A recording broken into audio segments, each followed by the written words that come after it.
Hey all, this is Callie Teegardin coming live out of my family room today. Wanted to say hello. We just finished actually picking up from a goal setting workshop that I had this morning with my team. It was a lot of fun. We had 11 people here in my living room live, but we also went live on Zoom with the team and had somewhere around 40 more people. So 50 people coming together to set their goals today. Definitely was an exciting event, had a great time.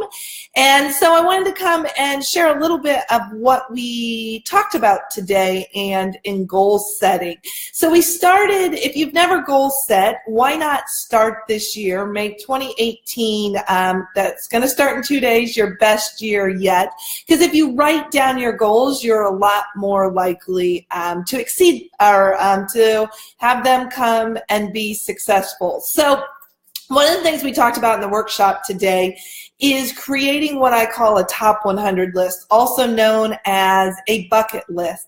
And I worked with the group and encouraged each person to come up with 100 things they want to accomplish during their lifetime. So it's not 100 things that you do right now or during 2018, but between now and the end of your life, these are things you want to do. Thanks, Kathy. Thanks for the shout out. Glad you were on part of that this morning.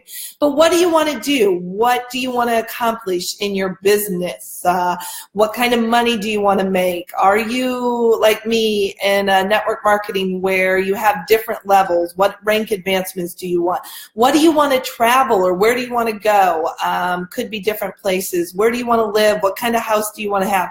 What are those goals, right? And so I started this back at the end of 2012 and have these, my life accomplishments bucket list. This was last year's list. I'm working on the ones for 2018. But what I do is in that year I just got big and created some crazy goals, things that I wanted to do in my life. Things like traveling. So one of the ones that went on my list was diving the Red Sea, seeing the pyramids, visiting Cuba, going to Rwanda and seeing the silverback gorillas, diving the Great Barrier Reef, staying at an overwater bungalow in Bora Bora. I also had business goals there, like financial goals, how much money I wanted to make in a month or a year, and different milestones with those, different milestones in my business. At the time I started this list, I was still a senior manager in the company, and milestone goals were executive in the company and senior executive, and still on the list, Eagle.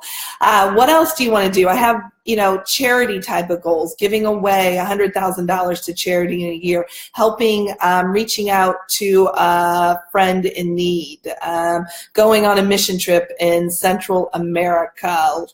Other things could be adventure type goals. Are there certain things you want to do? I have on my list, have dinner at the White House. Have no idea that's going to happen, but I thought it would be really cool, so it's on my list. So looking at things and dreaming big, and a lot of these you may not know how you're going to achieve them, but I think part of life is dreaming big. And if we don't dream big, then we're kind of settling for mediocrity. So why not dream big? Cost you nothing to dream, and what if it happens and comes true? Hey, Sandy, glad you're on, and thanks for being on the whole group earlier today. So I do encourage you, go out and create a list of 100 things you want to accomplish in your lifetime, and you get to set it. Nothing's right, nothing's wrong. It's your list, so you get to do what you want. So then the second thing we talked about is taking that 100 list and marking or highlighting or putting a star next to any of those goals on that list that you want to accomplish in 2018. So maybe it's a weight loss goal. I know one of mine was to be a size 8 that was on my list in the past. Certain promotions, trips, different things I wanted to do. And I would go through the list and focus on the ones that I wanted to do. And typically when you do this, you might have anywhere from like 5 to 12 things, maybe more, maybe less, that you want to accomplish in the next year. After you do that, I want you to break that down into the 2 to 5 most important ones that you want to accomplish. Now, let's say one of your goals, if you're like in my company, you might want to be an executive by the end of the year and you're currently a manager. You may have senior manager and executive on your list. Executive's the bigger goal. So if you hit executive, you'll also hit senior manager. So that could be just one. If you have 12 and you're trying to simplify it down to 2 to 5.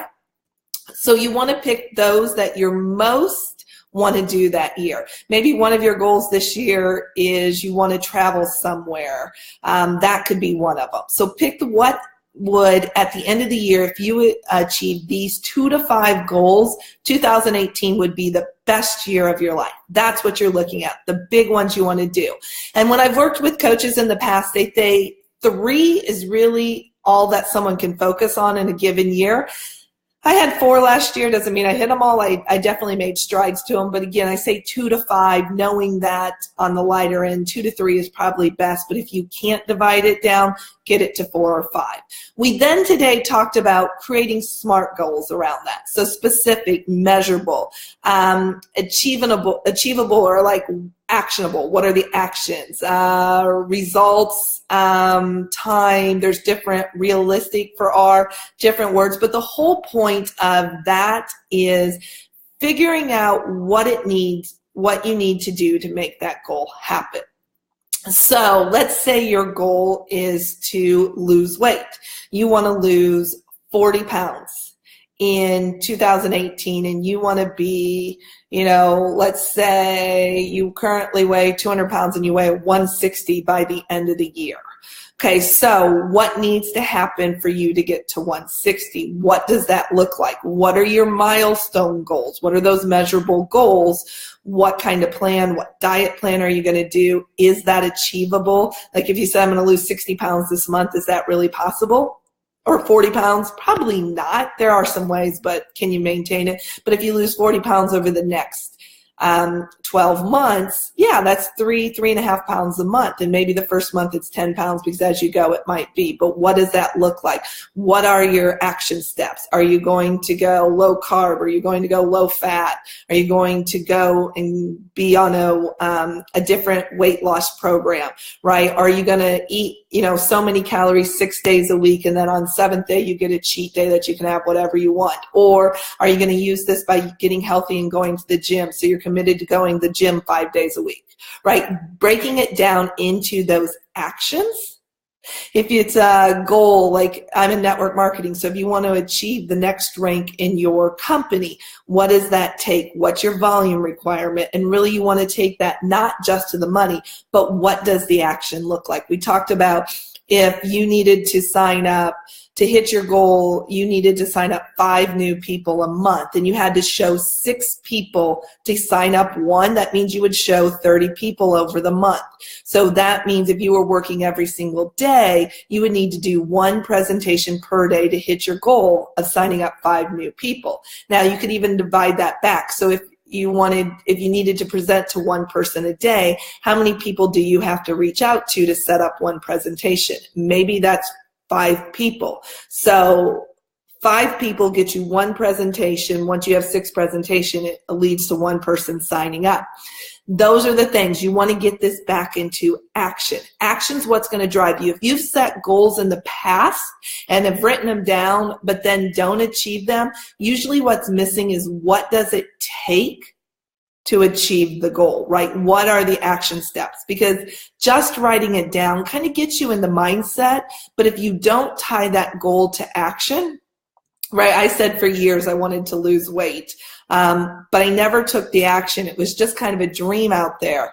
But if I wasn't going to do anything to make that happen, it wasn't going to happen. Oh, Kim Larson, I just saw your comment. Thank you. You're sweet. And it was great to have you on today. And hi, Kent, watching from Colorado. So what are the action steps? And then really what you want to do is kind of let go of the result. Let go and focus on marry the process, divorce the result. You've heard me say that before if you've watched me. So your actions are your process, what you need to do every day, how many calories you need to eat, or how many times you're going to go to the gym, or how many people you're going to invite in to look at your business on a daily basis, or how many presentations. Every single goal can do this. Even if you're planning on going a trip, maybe you want to take the family to Disneyland, there's actionable items. You need to pick when you're going. You need to create a budget. You need to figure out how you're going to make money for that budget to pay for the trip. Then you're going to need to put into action. Maybe your goal in our company is to go to convention, and you've decided I need an extra $500 to do that on top of what I already am making. So what can you do? What are the actions? Maybe you have a garage sale. Maybe you do some extra work or work overtime, or go sell additional things in your business, right? Creating those actions, that's really how your goals happen. So that's a really important piece, is taking it to action. And I believe there's two things that make goals happen. One is creating the actions on the one side, but then second is creating the story in your mind, visualizing it before it happens. I mean, you guys have heard me talk about desire backed by faith knows no such word as impossible. It's a Napoleon Hill quote. Desire backed by faith knows no such word as impossible. For something not to seem impossible, you have to be able to see it in your mind and believe it before it ever happens, right? That desire of that, seeing that outcome. And so with those 2 to 5 goals, one, create the actions on how they're going to happen, but then create the story on how you're going to make that happen. Thanks, Matt. Love it. So, okay, this is funny. I have to go get my notes. Hold on just a second. I'm back. You guys are probably, everyone who just popped into the live said, how did that happen?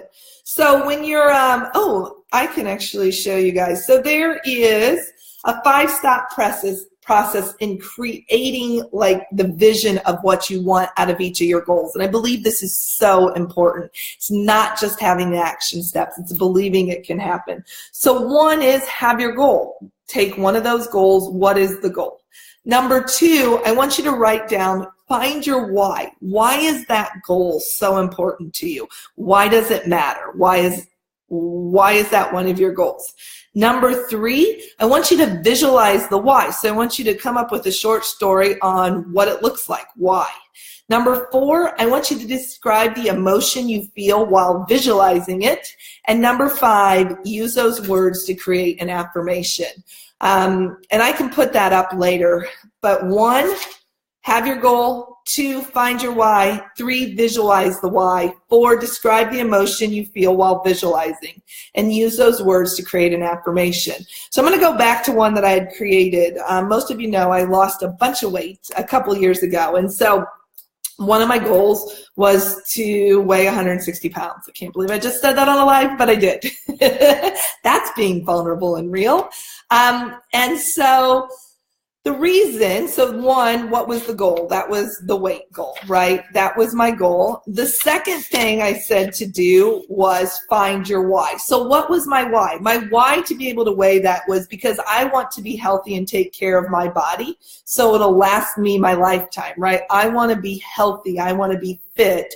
I was tired of not being that, and my weight was part of that. So that was my why. To visualize my why, I needed to put that in a small statement. So the statement was, thank you guys for all the love, you're awesome, was I'm standing on a boat in my bikini as I'm getting ready to dive in the blue ocean, right? I'm standing on a boat in my bikini as I'm getting ready to dive in the blue ocean. If any of you know me, I love to scuba dive. I love the ocean.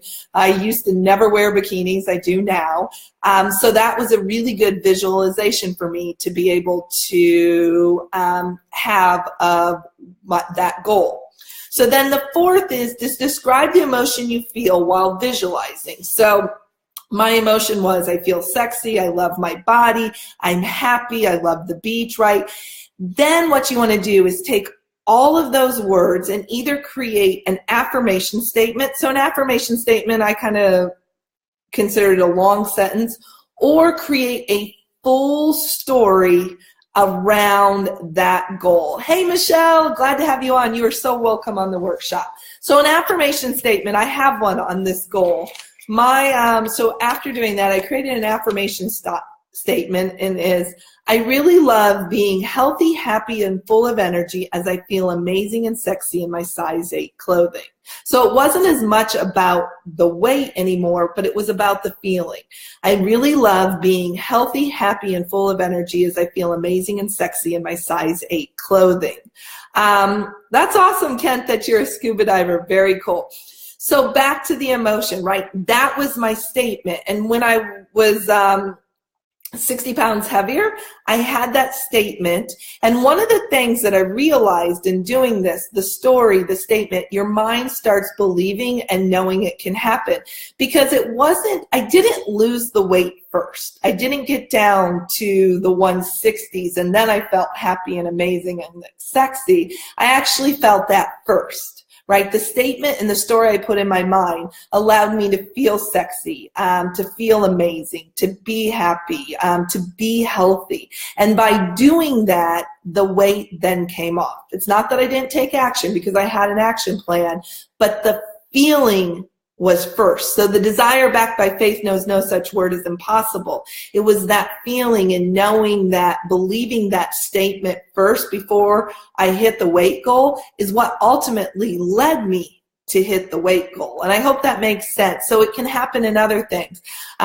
In my business, we were talking today, I had some statements about 3 years ago when I wanted to promote to executive, or this year when I wanted to promote to senior executive. My executive, I had a long story written about what it would feel like to hit executive, what my team looked like, what I was wearing on stage, what happened, how many people came into my team. And a lot of those statements actually came true, and to the point where I think it's important to visualize. If I do a longer story, I actually record it in my own voice and I listen to it every day, either when I go out for a walk, maybe when I'm getting ready in the morning, or I get in the car, so I can start believing before it happens, because the stories in your mind truly become the stories of your life. Last year I had 4 major statements. They're all here written as affirmation statements. So I take each goal and write the statement about it. So, and that's the process. And then really staying aligned with your goals throughout the year, looking at them on a daily, weekly basis. That's key. I used to write a letter back to myself at the end of the year. I'd write it, it would have all my goals, and then I wouldn't read it again for the year, right? Part of the goal setting is keeping it in your mind, keeping it in your visualization, because one, if you visualize and if you have the action step, those two things together, you can really achieve anything you want. But it's important to have, if you have one and not the other, a little bit harder, because you can have the vision, but if you don't have a plan, it's going to be hard to accomplish. But if you have a plan, but you don't know really what it looks like, again, hard to accomplish. So the big goal is create the goal, create the action steps, but also create that vision now of what it looks like in the future, what your emotions are, and put yourself in that situation. You do those things for your major goals for 2018, you can definitely have your best year yet. So I want to thank you guys for joining me today. I hope that helped. I know some of you couldn't get on and we really wasn't able to record. So take the time over the next few days, over the next week. If you don't have time in the next 10 days, but really plan out your 2018, because in a year from now, when you look back, you'll be so glad that you did. So thanks for joining me. Everyone have a great day and Happy New Year. Stay safe out there and enjoy. Thanks. Bye.